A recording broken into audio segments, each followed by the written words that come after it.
আমাদের এই গাছ প্রকৃতির ভারসাম্য বজায় রাখবে। তো আমরা দিচ্ছি প্রত্যেকটি ফলোয়ার উপলক্ষে একটি করে গাছ। আমাদের এই গাছটি ছিল আজকে রায়হান শেখের জন্য।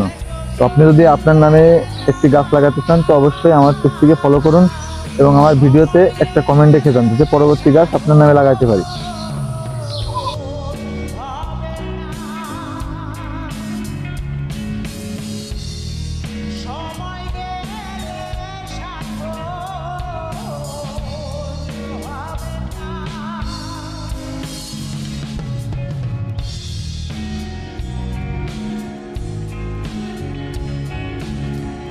আমাদের এই গাছ প্রকৃতির ভারসাম্য বজায় রাখবে। তো আমরা দিচ্ছি প্রত্যেকটি ফলোয়ার উপলক্ষে একটি করে গাছ। আমাদের এই গাছটি ছিল আজকে রায়হান শেখের জন্য।